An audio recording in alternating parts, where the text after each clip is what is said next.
अस्सलाम viewers, welcome to the knowledge hub Twitter YouTube channel. अभी हम सीरीज़ शुरू कर रहे हैं करंट अफेयर्स की, क्योंकि सीरीज स्पेशल ऊपर है और लिहाजा इसकी तैयारी हमें करनी है। तो करंट अफेयर्स के हवाले से मोस्ट आस्क्ड रिपीटेड जो टॉपिक होता है दैट इज़ सीपेक। सीपेक ना सिर्फ आपको करंट अफेयर्स या किसी पेपर में, मगर आपको किसी इंटरव्यू में भी आपको ज़्यादा काम आ सकता है, क्योंकि सीपेक जब भी हम बात करते हैं पाकिस्तान एंड चाइना की, जहाँ हम चाइना की बात करें किसी वेस्टर्न कंट्री के साथ या यूएस के साथ, और उसमें पाकिस्तान का रोल देखें तो उसमें सीपेक का जिक्र लाजिम आता है। तो सीपेक के बारे में जाना हमारे लिए बेहद ज़रूरी है। ठीक है जी, बहुत ज़रूरी है।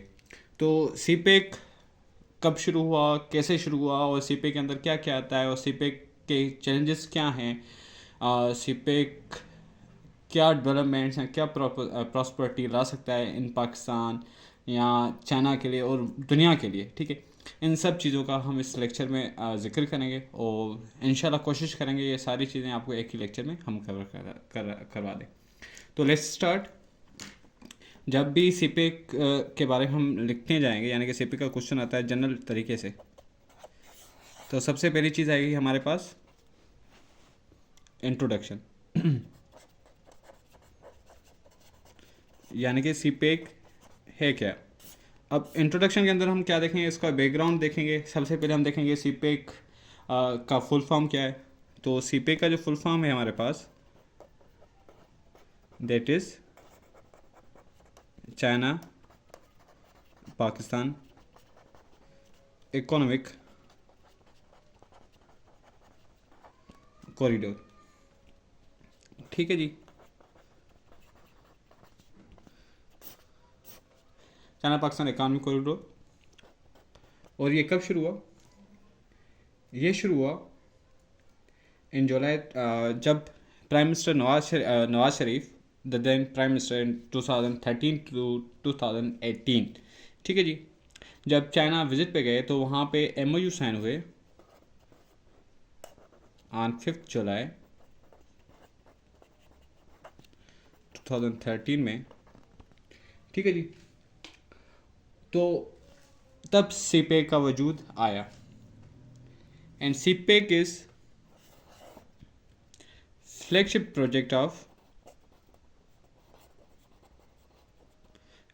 Project under BRI। ठीक है जी, आप लिखेंगे CPEC is China Pakistan economic corridor as a flagship project under China broader project that is called BRI। और BRI का फुल फॉर्म क्या है हमारे पास?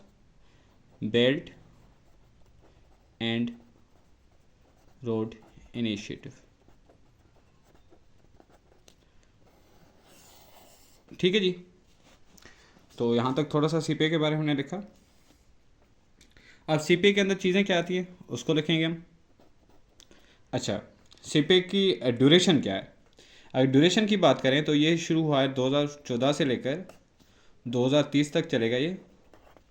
और इसके अंदर 3 फेजेज़ हैं, फेज़ 1, फेज़ 2 एंड फेज़ 3। ठीक है जी, 3 फेज हैं इसके अंदर। तो बात करें फेज़ 1 की, तो इसके अंदर क्या चीज़ें कवर होनी है। इसके अंदर मेनली फेज़ 1 के अंदर कोई सवाल पूछता है आपसे कि फेज़ 1 के अंदर कौन सी चीज़ है सीपीए के अंदर, तो आप क्या बताएंगे? Sir, energy and infrastructure.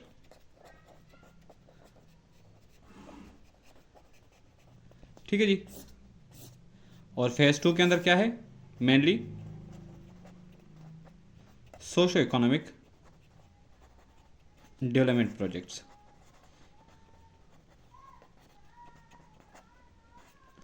अभी जो हमारा main focus that is on phase 1 and general CPEC. ठीक है जी, तो ठीक है जी। अब सीपेक का एम क्या है, सीपेक का ऑब्जेक्टिव क्या है, आपने इंट्रोडक्शन के अंदर ही लिखना है जब आपके पास जनरल सीपेक आता है। तो ऑब्जेक्टिव्स क्या है इसके, मीन्स एम जो भी सीपेक है, टू डेवलप इंफ्रास्ट्रक्चर,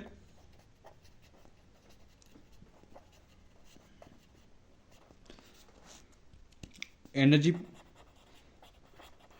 को बढ़ाना,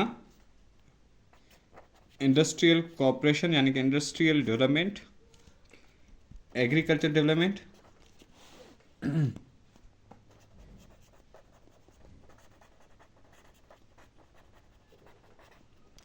और उसके साथ साथ साइंस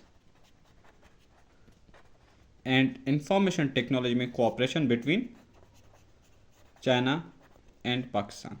ठीक है जी। और इसके बाद हम लिखेंगे इसके फ़ायदे क्या हैं, उनका भी जिक्र करेंगे। ठीक है जी। अब सीपेक की टोटल वर्थ क्या है हमारे पास, मैं इसको यहाँ पे लिख देता हूँ। सीपेक की जो टोटल वर्थ है अभी इस time, that is around 62 USD billion. ठीक है जी। अब लाजिम है सीपेक प्रोजेक्ट है जो पाकिस्तान में होने जा रहा है, किसकी तरफ से, चाइना की तरफ से। तो इसका खर्चा कौन उठाएगा, आया सवाल आता है कि आया ये पाकिस्तान उठाएगा या चाइना उठाएगी। जहाँ हम जैसे बात करते हैं कि भाई इट्स अ डेट ट्रिप, तो क्या ये मुमकिन है हमारे लिए कि हम उसको ऐसे ही समझें। तो लेट्स इसको देखते हैं कि इसका खर्चा कौन उठाएगा। तो जब हम बात करते हैं 62% की, इट्स 100% ऑफ द इन्वेस्टमेंट, तो इसमें से दो चीज़ें हैं यहाँ पर, 74% of the investment and 26% of the investment. और 74 जो इन्वेस्टमेंट है that is direct investment from China. ठीक है जी। और जो 26% है दैट इज थ्रू लोन्स। और ये कौन से लोन्स हैं, government to government concessional loans हैं, यानी कि बनस्पत जो हम लोन्स लेते हैं बकाया कंट्रीज से या दीगर ऑर्गेनाइजेशन से, तो बनस्पत उसके ये कंसेशनल लोन्स हैं जो हमें चाइनीज़ इंटरप्राइजेस प्रोवाइड करती हैं, या हम इस मुल्क में से जो भी हमारे पास प्राइवेट बैंक्स हैं हम उनसे लेकर इस सीपेक के प्रोजेक्ट पर काम करते हैं। ठीक है जी। तो यहाँ पे फेज़ 1 का मैंने बताया। अब फेज़ 1 के बारे में और भी बताता चलूँ, थोड़ा सा जनरली मैं आपको ओवरव्यू दे रहा हूँ। एनर्जी प्रोजेक्ट्स के 5300 मेगावाट इलेक्ट्रिसिटी,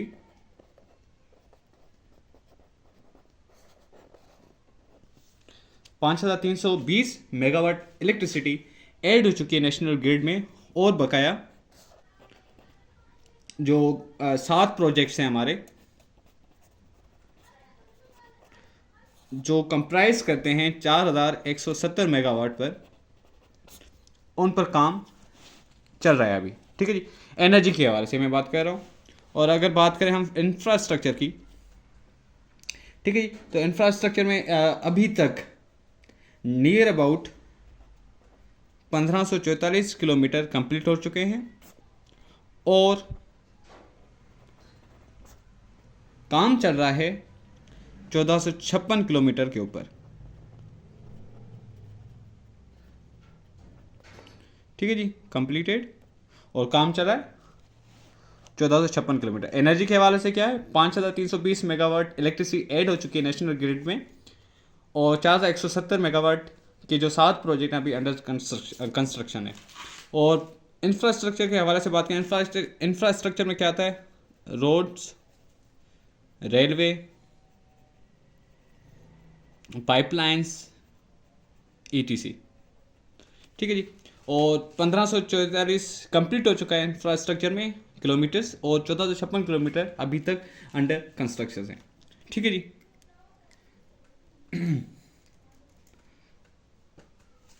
अब आते हैं उसके ऊपर।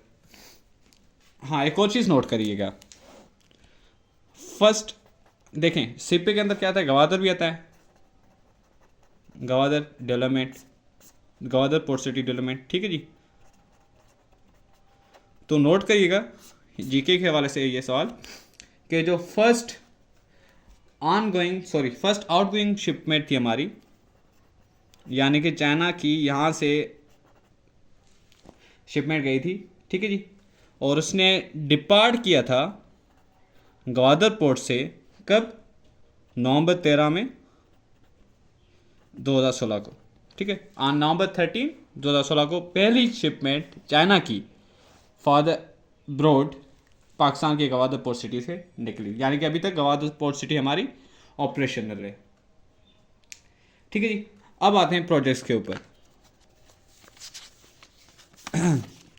मैं अभी मोटी मोटी चीज़ आपको बता रहा हूँ इंट्रोडक्शन के अंदर ही, ठीक है। आप लिखेंगे वहाँ पे सीपेक, उसका इंट्रोडक्शन में लिखेंगे उसका बैकग्राउंड कब शुरू हुआ, फिर उसके बाद आप लिखेंगे उसके अंदर प्रोजेक्ट्स कौन से आ रहे हैं। तो सीपेक प्रोजेक्ट्स बहुत मेहनत के साथ मैंने ये लेक्चर बना है। अगर आप न्यू हैं इस चैनल पे तो काइंडली हमारे चैनल को सब्सक्राइब करें और हमें सपोर्ट करें, ठीक है जी।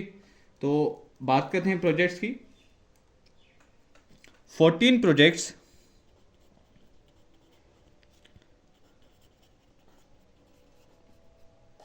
अप्रोक्सीमेटली $15 बिलियन इन्वेस्टमेंट के, ठीक है जी, डॉलर इन्वेस्टमेंट के, ठीक है जी। और जिसमें कंप्लीट हो चुके हैं ये, और ये 14 प्रोजेक्ट्स क्या हैं, इसमें क्या आता है, 8020 मेगावाट इसमें आ जाता है, और 1 HVDC high voltage direct transmission line,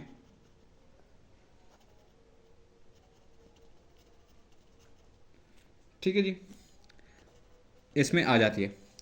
14 project जो कंप्लीट, जिसकी इन्वेस्टमेंट $15 बिलियन से और 8200 मेगावाट के हैं, वो कंप्लीट हो चुके हैं। उसके अलावा 2 प्रोजेक्ट अंडर कंस्ट्रक्शन है, जिसकी वर्थ है $2.5 बिलियन, ठीक है जी। और इनकी जो मतलब कि ये इनका जो टोटल वो है कंट्रीब्यूशन, वो क्या होगा, 1184 मेगावाट, ठीक है जी। डिफरेंट प्रोजेक्ट्स हैं जिनकी टोटल कैपेसिटी कितनी है, 1184 मेगावाट। और बाकी जो प्रोजेक्ट्स हैं वो प्लानिंग एंड पाइपलाइन स्टेजेस पर हैं। उसके अलावा क्या मतलब कि सीपे के अंदर हो चुका है 9 special economic zones, 9 special economic zones वो बन रहे हैं फर्स्ट फेज के अंदर।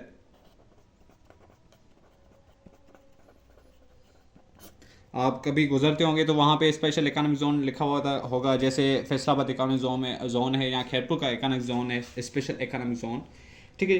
तो वो सीपे के अंदर ही आते हैं। जैसे यहाँ पे लिखूँ मैं, क्या नाम है इसका, धबेजी, ये सिंध में है, स्पेशल इकोनॉमिक जोन है। उसके बाद बोस्टन स्पेशल इकोनॉमिक जोन, ये बलूचिस्तान में है। और उसके बाद मैं लिखूँ रशखई, ये किस में है, केपी में है। और उसके अलावा एक और है, कौन सा नाम है इसका, Allama industrial, Allama Iqbal industrial city in Punjab, ठीक है। और ये एडवांस स्टेज पर हैं कंप्लीशन के, ठीक है, यानी कि 9 मतलब के अंडर प्लानिंग है, और जिसमें से 4 नियर अबाउट द कंप्लीशन है, ठीक है जी। और उसके अलावा कौन सा है, जैसे हम बात करें और भी हैं, ठीक है जी। और भी हमारे पास यहाँ पे लिख देता हूँ मैं, Moqpondass special economic zone in GB, Gilgit Baltistan के रीजन में है ये। और उसके बाद Mirpur special economic zone AJK में, ठीक है जी। और उसके अलावा कौन सा है हमारा, जैसे मोहम्मद मार्बल सिटी है, ठीक है जी। ये सब स्पेशल इकोनॉमिक जोन हैं जो प्रोजेक्ट हैं किसके अंदर, सीपेक के अंदर। अगर कोई आपसे सवाल पूछता है या आपको मटेरियल चाहिए, कंटेंट आपको लिखना होगा सीपेक के सवाल के अंदर, तो ये आप इन चीज़ों को नोट कर सकते हैं। ये आपकी डेटा को मज़ीद अथॉरिटाइज करेंगे, अथेंटिकेट करेंगे, ठीक है जी। और 2 फेडरल स्पेशल इकोनॉमिक जोन्स हैं, ठीक है जी, जिसमें से आपका है एक इंडस्ट्रियल पार्क है on Pakistan steel mill land,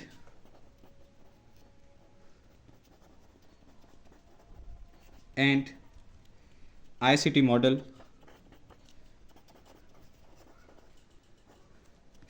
industrial zone है। ये अभी फिजिबिलिटी स्टेज में है, ठीक है जी। ये सब फिजिबिलिटी स्टेज में है, ये नियर अबाउट कंप्लीशन है, ठीक है जी। टोटल 9 हो गए, 1 2 3 4 5 6 7 8 9, ठीक है। ये 2 और वो 5, ठीक है जी। तो 9 special economic zone in first phase. याद करिएगा, अगर आपसे सवाल आता है फर्स्ट फेज के हवाले से कि भाई फर्स्ट फेज में क्या डेवलपमेंट हुई, तो आपने क्या लिखना है। ऊपर जो मैंने 14 प्रोजेक्ट्स लिखे हैं जिसमें से एनर्जी के हैं, ठीक है जी, उसके बाद इकोनॉमिक जोन्स के हैं, ठीक है जी। तो ये चीज़ें आ गई समझ में। अब आते हैं सीपेक के एडवांटेजेस के ऊपर, यानी कि सीपेक का फ़ायदा क्या हो सकता है।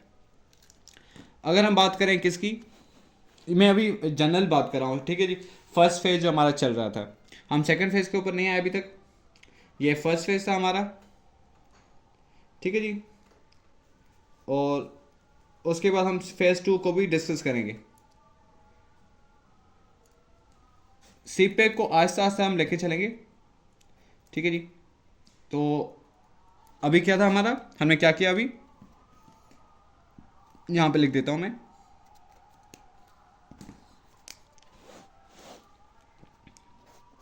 सीपेक इंट्रोडक्शन लिखा, ठीक है जी। इंट्रोडक्शन हो गया हमारा। उसके बाद हमने लिखा प्रोजेक्ट्स कौन से हैं, उनका भी जिक्र किया हमने। अभी क्या है एडवांटेजेस,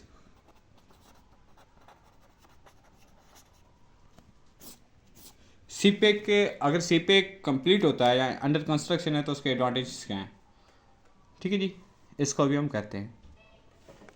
तो सीपेक एडवांटेजेस की बात हो रही है अभी। तो एडवांटेजेस में आपने क्या करना है, इसको 3 चीज़ों में ब्रेक डाउन करना है। पहले तो आपने पाकिस्तान के एडवांटेज लिखने हैं, यानी कि सीपेक अगर इनिशिएट हुआ है, उसका कंप्लीशन होगा, तो उसमें पाकिस्तान को क्या फ़ायदा होने वाला है। और अगर आप देखेंगे पाकिस्तान के फ़ायदे के हवाले से, फिर आपको जो क्वेश्चन आता है कि सीपेक बून और बेन या CPEC is a dead trip, तो आप वहाँ पे जान लेंगे कि भाई अगर पाकिस्तान को इतना बड़ा फ़ायदा है, तो how can we say that CPEC is a dead trip according to western perspective. फिर हम देखेंगे चाइना को क्या फ़ायदा है, क्योंकि वो इतनी बड़ी यहाँ पे इन्वेस्टमेंट करने जा रहा है इन द फॉर्म ऑफ सीपेक, तो उसको क्या फ़ायदा है। फिर हम देखेंगे रीजन के हवाले से कि रीजन को क्या फ़ायदा है, ठीक है जी। तो let's begin with the Pakistan. तो सबसे पहले जो पाकिस्तान को है दैट इज़ डिफेंस कोऑपरेशन। अब ये क्या, सीपेक के हवाले से वाई, ठीक है जी।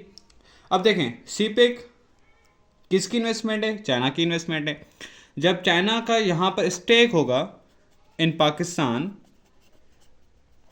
तो चाइना क्या सिक्योरिटी प्रोवाइड नहीं करेगा वो। देखें चाइना की यहाँ पर उसकी क्या कहते हैं मैन पावर है, यहाँ पर उसका मटेरियल यूज़ हो रहा है एंड उसका मनी यूज़ हो रहा है। तो वो क्या पाकिस्तान को ऐसे ही मतलब कि सिक्योरिटी में सिक्योरिटी थ्रेट्स मिल रहे हैं, तो पाकिस्तान को क्या चाइना कोई भी उसमें स्टेक नहीं होगा, चाइना का बिल्कुल होगा। तो चाइना विल प्रोवाइड, यानी कि अगर पाकिस्तान स्टेबल है तो सीपेक भी स्टेबल होगा, यानी कि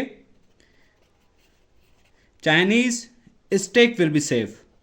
तो इसमें क्या होगा, China will provide defence equipments to the Pakistan. अब इसके हवाले से आप क्या लिख सकते हैं कि इन दिस रिगार्ड पाकिस्तान को मिलनी है 8 सबमरीन्स फ्रॉम चाइना, और उसके साथ साथ Pakistan and China will be participating in regional मेरी टाइम एक्सरसाइजेस, जैसे सिक्योरिटी, जैसे for suppose shared destiny drill हुई थी इन 2020 में। ठीक है जी, एक पॉइंट आपको पता चल कि सीपेक से पाकिस्तान को फ़ायदा क्या होगा, डिफेंस कोऑपरेशन। अब जब पाकिस्तान का डिफेंस मजबूत हो जाएगा तो वर्सेस विस India Pakistan can stand film. ठीक है जी, सीपे का फर्स्ट वन ये है हमारे पास। सेकंड जो फायदा है सीपे का पाकिस्तान को, दैट इज एनर्जी प्रोजेक्ट्स।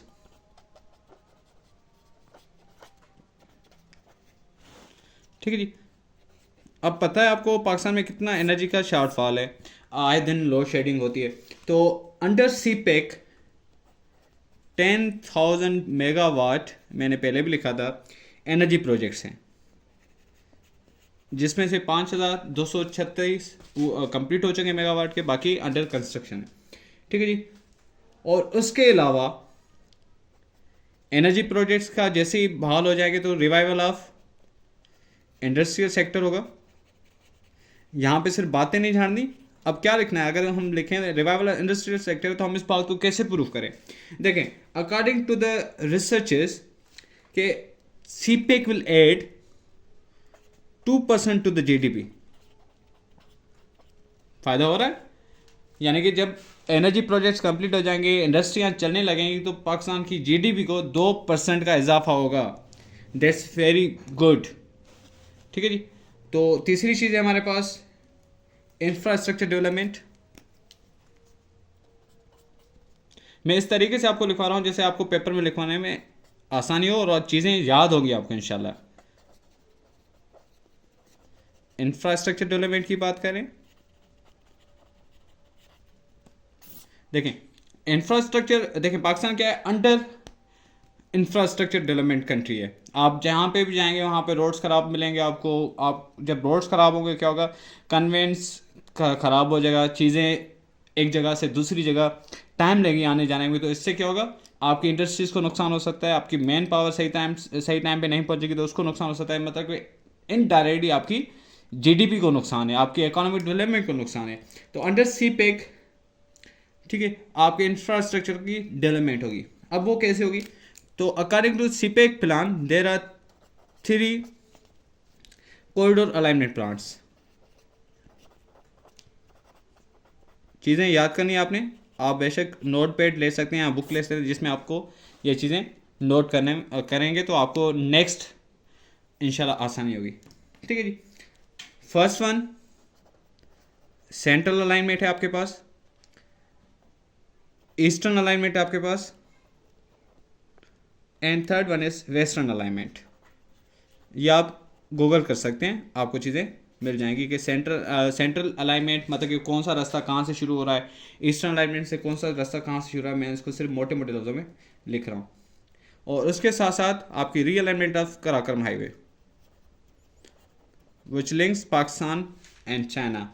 और Karakoram highway is one of the highest mountain pass in the world, mountain pass and transmission road in world, Karakoram highway. ठीक है जी, अब उसके साथ साथ चौथी चीज़ क्या है हमारे पास, जब रोड्स बन गए आपके, मोटरवे सीपेक में आते हैं, ये चीज़ें आप खुद ही नोट करेंगे, थोड़ी सी आप भी मेहनत कर लें। उसके बाद इकोनॉमिक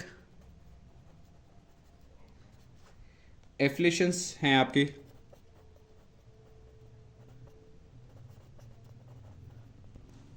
जैसे एक प्रोग्राम है 1+4 कोऑपरेशन। ठीक है जी, यानी कि पाकिस्तान और सेंट्रल एशियन स्टेट्स। उसके बाद क्या आता है, पांचवा मैकेनाइजेशन ऑफ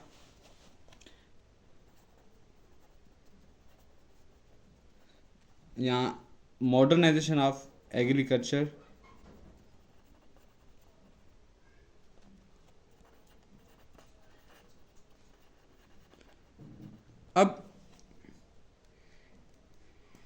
इसमें क्या आता है, आपके मैकेनिकल इक्विपमेंट्स आपके अप्रूव होंगे। 9 आपके जोन्स हैं, एग्रीकल्चर जोन्स हैं, इसमें आते हैं, ठीक है जी।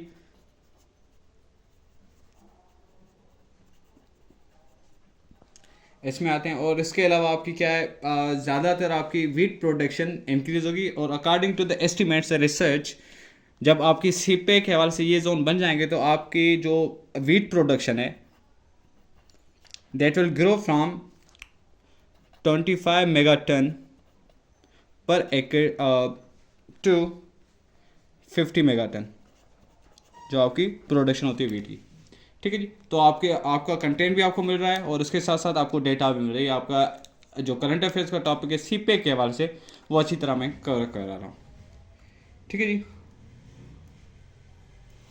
और सही चीज़ें मैं यहाँ पे इसको लिखता हुआ जा रहा हूँ पाकिस्तान के हवाले से, यहीं पे लिख देते हैं, फिर चाइना को डिस्कस करते हैं। 5 चीज़ें हो गई हमारी। छठी चीज़ है हमारी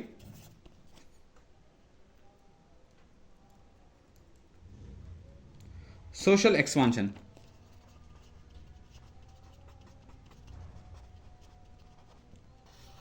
ठीक है जी। सोशल एक्सपांशन में क्या आता है, जैसे एजुकेशन की बात करें हम, एजुकेशन एक्सचेंज प्रोग्राम्स हैं, स्कॉलरशिप्स हैं। टूरिज़्म की बात करें, जब आपके रिलेशन सही हो जाएंगे तो वहाँ के लोग आपके पास आएंगे और यहाँ के लोग उनके पास आएंगे। तो टूरिज़्म प्रमोट होने के बाद क्या होता है, आपकी मतलब कि जीडीपी इंक्रीज़ होती है, इन्वेस्टमेंट होती है इंडस्ट्रीज़ में, मतलब कि छोटे छोटे बिजनेस जैसे शॉप वगैरह की बात करें तो उसमें इन्वेस्टमेंट होती है, वो डायरेक्टली आपकी अफेक्ट करती है जीडीपी को पॉजिटिवली। उसके बाद कहें कल्चर एक्सचेंज प्रोग्राम्स हैं,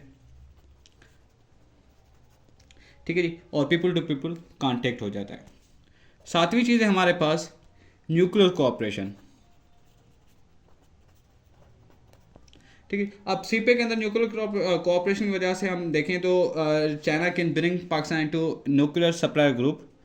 न्यूक्लियर सप्लायर ग्रुप में पाकिस्तान को चाइना ले आ सकता है, that's very beneficial for the Pakistan. और उसके बाद पाकिस्तान न्यूक्लियर पावर प्लांट्स जो हैं वो इंडो यूएस न्यूक्लियर पार्टनरशिप के हवाले से बहुत इम्पोर्टेंट है, ठीक है जी। और इसके हवाले से अगर देखें इंडो पैसिफिक जो पॉलिटिक्स चल रही है उसके उसको देखते हुए China can provide Pakistan nuclear power plants,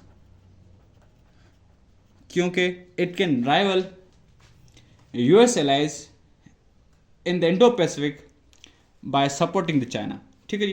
तो चाइना का स्टेक है किसमें, पाकिस्तान में।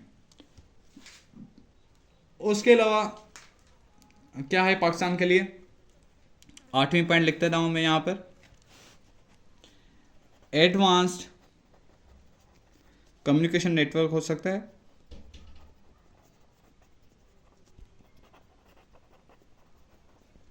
ठीक है जी। एडवांस कम्युनिकेशन नेटवर्क, और एडवांस कम्युनिकेशन नेटवर्क में क्या हो सकता है, क्रॉस बॉर्डर हमारे पास एक प्रोजेक्ट है, cross border optic fibre project है हमारे पास। और इसमें क्या आता है, ये प्रोजेक्ट 9,600 किलोमीटर के ऊपर मुश्तमिल है और 280 मीटर का 280 मिलियन डॉलर इसकी इन्वेस्टमेंट है, ठीक है जी। और last but not least 9th one, through CPEC regional connectivity बेहतर हो सकती है विद पाकिस्तान। देखें CPEC will be the centre of the trade, तो indirectly Pakistan will be the centre of the trade, यानी कि कोई भी कंट्री अगर चाइना के साथ ट्रेड करना चाहेगा, वो सार्स होने हुए हैं या कुछ भी हो, ठीक है जी, उनके इंटरेस्ट किस में लाया करेंगे, पाकिस्तान में लाया करेंगे। तो indirectly Pakistan will get the benefit from it. Saudi Arabia हो गया, अफगानिस्तान हो गया, ईरान हो गया, ठीक है। तो ये चीज़ें मोटिवेटिंग यहाँ पे लिख देता हूँ इस जगह पे। फर्स्ट वन वाज डिफेंस के हवाले से आप देखेंगे, उसके बाद देखेंगे आप एनर्जी, उसके बाद आप देखेंगे इंफ्रास्ट्रक्चर की डेवलपमेंट, सीपेक में क्या क्या चीज़ें डेवलप हो रही हैं देखें। चौथी चीज़ मैंने आपको बताया यहाँ पे क्या थी, इकोनॉमिक डेवलपमेंट, जिसमें मैंने आपको बताया स्पेशल इकोनॉमिक जोन्स। उसके बाद मैंने आपको बताया एग्रीकल्चर के हवाले से, और मैंने बताया कि एग्रीकल्चर की अगर डेवलपमेंट हो जाती है अंडर सीपेक तो आपकी जो 25 मेगा टन की जो प्रोडक्शन ऑफ द वीट है वो इंक्रीज होकर 50 मेगा टन हो जाएगी। That will direct impact the GDP. और मैंने बताया कि सीपेक के हवाले से 2% इंक्रीज इन जीडीपी आ रहा है। छठी चीज़ यहाँ पे क्या बताई मैंने? छठी चीज़ मैंने बताई आपकी सोशल प्रोग्राम्स, यानी कि सोशल डेवलपमेंट, न्यूक्लियर। और आठवीं चीज़ मैंने आपको सीपेक के हवाले से, पाकिस्तान के हवाले से मैंने बताई एडवांस कम्युनिकेशन, यानी कि नेटवर्क आपका अच्छा होगा, 5G भी आ सकती है। और नाइन्थ चीज़ है विद पाकिस्तान, वो है रीजनल कनेक्टिविटी का बढ़ना। ठीक है जी, तो ये 9 चीज़ें हैं पाकिस्तान को सीपेक के ज़रिए फ़ायदा पहुंचा रही हैं।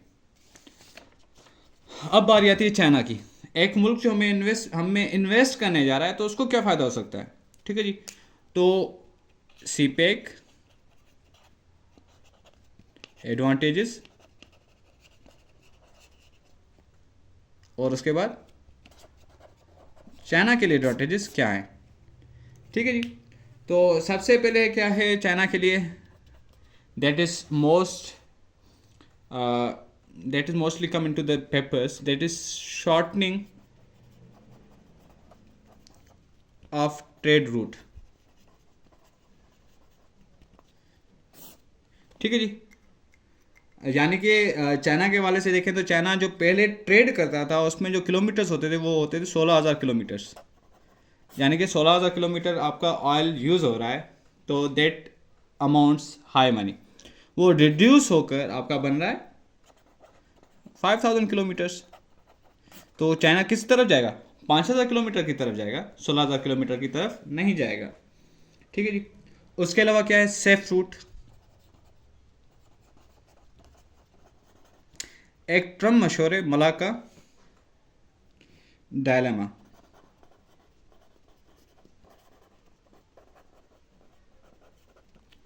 मलाका इज स्ट्रेट, और यहाँ से पहले चाइनीज शिप गुजरती थी, और आपको पता है जब भी आपको ये चीज़ नोट करनी हो तो आपको इंडो पैसिफिक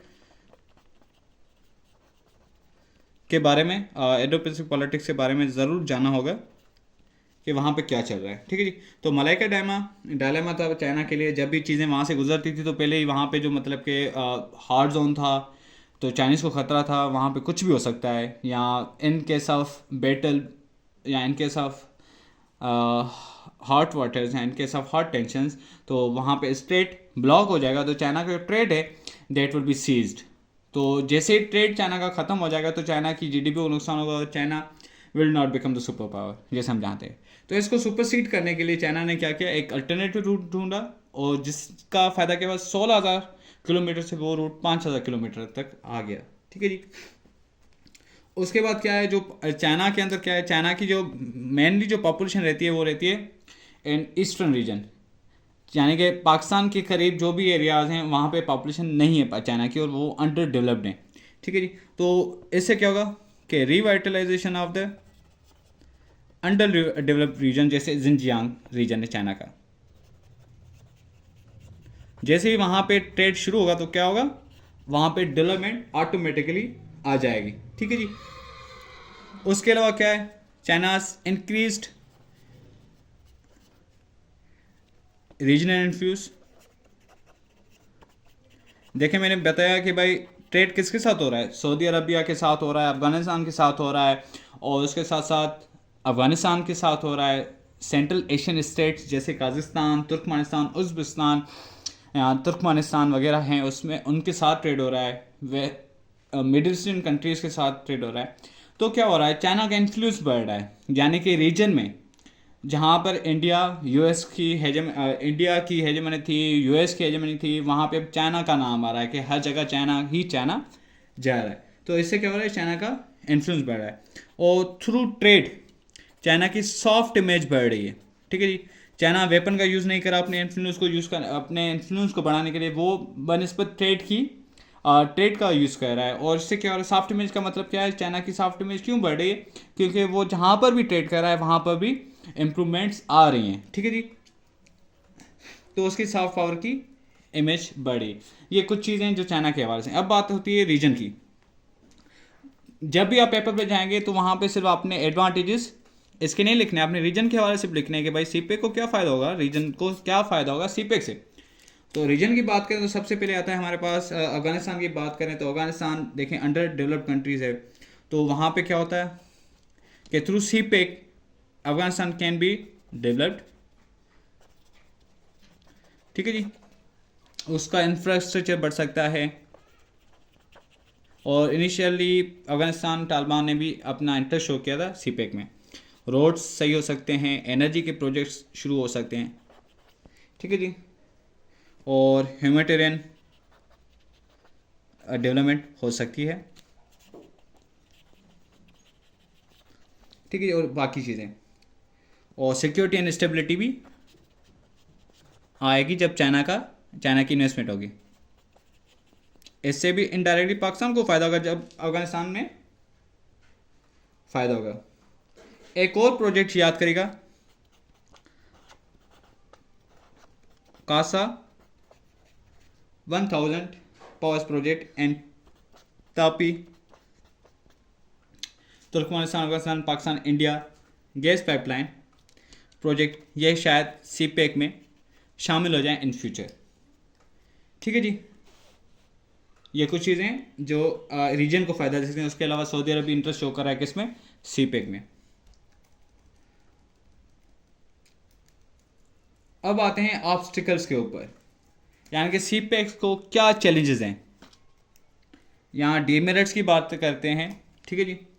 तो सीपेक के डीमेरिट्स क्या हैं, मैं यहाँ पे मोटे मोटे लफ्ज़ों में लिख देता हूँ क्योंकि लेक्चर बहुत बड़ा हो चुका है। अगर पाकिस्तान के हवाले से बात करें तो सबसे पहली चीज़ आती है आपके पास जो इंटरनल चैलेंजेस हैं। चैलेंजेस की बात करें, ठीक है जी। इंटरनल चैलेंज में क्या आता है, सिक्योरिटी आ जाती है सबसे पहले। और उसके अलावा सबसे पहले सिक्योरिटी, और आपको पता है यहाँ पे करप्शन ज़्यादा है, तो ट्रांसपेरेंसी, सेंटर प्रोविंशियल कोऑर्डिनेशन,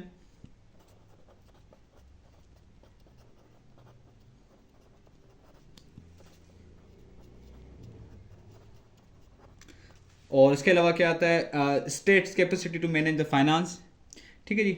और ये किसका बयान है, ये शेरी रहमान का बयान था, ठीक है। चैलेंज का मतलब ये है कि ऐसी चीज़ें जब तक वो मौजूद हैं तो सीपेक सक्सेसफुली कंप्लीट नहीं हो सकता, ठीक है। चैलेंज का मतलब ये है, यानी कि आपको इन चीज़ों को पहले हल करना होगा, उसके बाद ही आप सीपेक को सक्सेसफुली कंप्लीट कर सकते हैं और उससे फ़ायदा ले सकते हैं, ठीक है। चैलेंजेस ये हैं, तो उसमें क्या आता है, सिक्योरिटी चैलेंज, जैसे बलूचिस्तान का रीजन है अनस्टेबल है। और सेंटर प्रोविंशियल कोऑर्डिनेशन के हवाले से बात करें तो सिंध के अपने कंसर्न्स हैं, बलूचिस्तान के अपने कंसर्न्स हैं। वो कहते हैं कि हमें इतना फ़ायदा होना चाहिए क्योंकि यहाँ से मेजरली आपका सीपेक जा रहा है सिंध के लिए, कि हमें इतना फ़ायदा होना चाहिए बनस्बत पंजाब के केपी के। तो ये चीज़ें आपकी पहले हल होनी चाहिए, ठीक है जी। उसके बाद आपका जो सीपेक प्रोजेक्ट है that prove to be a significant burden on Pakistan already stand balance of payments. अब देखें पाकिस्तान ने 26% क्या है, कंसेशनल लोन्स हैं, ठीक है जी। 26% कंसेशनल लोन्स हैं पाकिस्तान के ऊपर। तो ऐसे में क्या है, पाकिस्तान सीपेक की 74% जो इन्वेस्टमेंट है वो चाइना से रही है, और 26% कहाँ से आ रही है, लोन्स के जरिए आ रही है। अब देखें पाकिस्तान पहले ही बैलेंस ऑफ पेमेंट्स के क्राइसिस में चल रहा है, उसके पास इतने पैसे नहीं हैं कि जो उसने आईएमएफ या बाकी कंट्री से पैसे लिए हैं उससे वो वापस कर सके।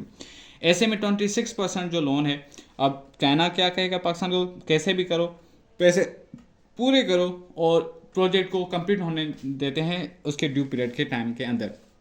अब फिर पाकिस्तान ने 26% उसने पे करने, और ये पाकिस्तान के बहुत खतरा है।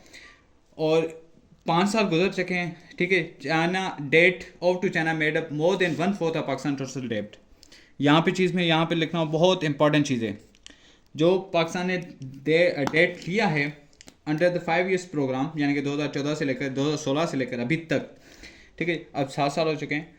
जो डेट है, debt of to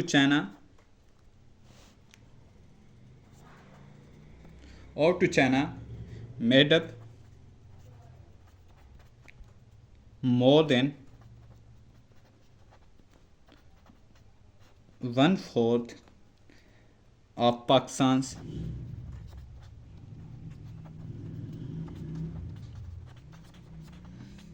total debt. ठीक है जी। और उसके अलावा Pakistan external debt of payments को पूरे करने में स्ट्रगल कर रहा है। ऐसे में पाकिस्तान के ऊपर चाइना का debt is 1/4 of the total debt of to the Pakistan from the external donors. ठीक है जी। उसके अलावा क्या है पाकिस्तान के challenges? India's overt and covert operations. India की बात हो रही है। ठीक है, अब देखें इंडिया क्लेम करता है एजेके के ऊपर और जीबी बल्सान रीजन के ऊपर।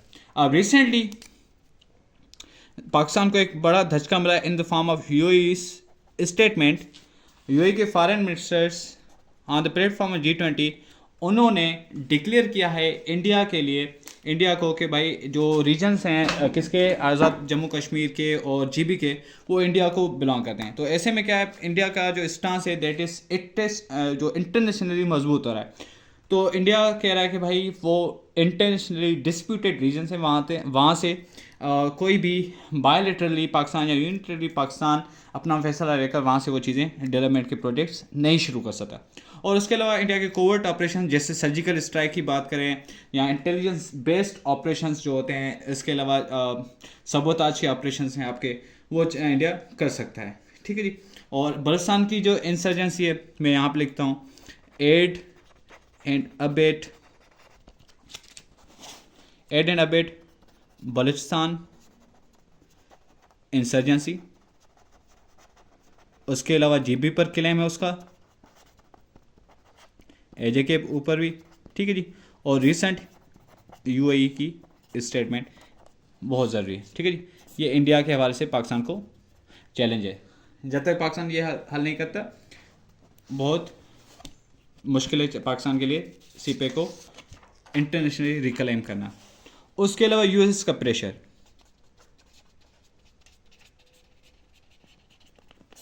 देखें since Pakistan independence US is played very important role, और उसकी सपोर्ट को हम डिनाई नहीं कर सकते। जब तक चाइना यूएस ट्रेड वार है तब तक पाकिस्तान मतलब कि फंसा हुआ है इन दोनों के रिलेशंस के बीच में। ठीक है जी। और क्योंकि ये चल रही है और CPEC challenges US hegemony in the region, यानी कि पहले आपने देखा था यूएस था, अब चाइना आ रहा है हर जगह पे। और उसके बाद इंडिया यूएस अलायंस। ठीक है जी। ये सारी चीज़ें जिसमें आपको देखना पड़ेगा। फिर मैंने आपको जैसे बताया कि पॉलिटिकल जो डेवलपमेंट्स हैं वो भी आपको हिंड्रेंस पैदा करती हैं।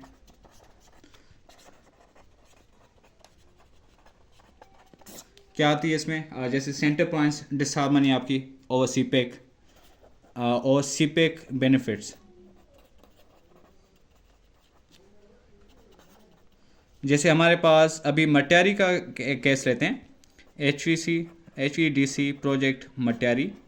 अब वहाँ से क्या है, वहाँ से जो बिजली प्रोड्यूस होती है, यानी कि जो भी प्रोड्यूस होती है वो वहाँ से ट्रांसमिट होकर कहाँ पे जाती है, नेशनल ग्रिड में जाती है लाहौर की तरफ, फिर वहाँ से डिस्ट्रीब्यूट होती है ओवरऑल इन द कंट्री। तो सिंध का क्लेम यह है कि अगर यहाँ पे चीज़ प्रोड्यूस हो रही है या थरकोल से प्रोड्यूस हो रही है, थरकोल में ये प्रोड्यूस होती है, फिर वहाँ से वो शिफ्ट होती है मट्यारी के तरफ ट्रांसमिट होती है, फिर वहाँ से वो नेशनल ग्रिड में जाती है इन लाहौर। तो यहाँ पे क्लेम है कि भाई अगर यहाँ पे प्रोडक्शन है तो यहाँ पे हमें ज़्यादा से ज़्यादा, थोड़ी बहुत ज़्यादा as compared to other process percentage ज़्यादा मिलनी चाहिए एनर्जी कंजप्शन के हवाले से। ये चीज़ एक बड़ी है। और दूसरी चीज़ है कि भाई फंड्स अलोकेशन के हवाले से। ठीक है जी। Disagreement over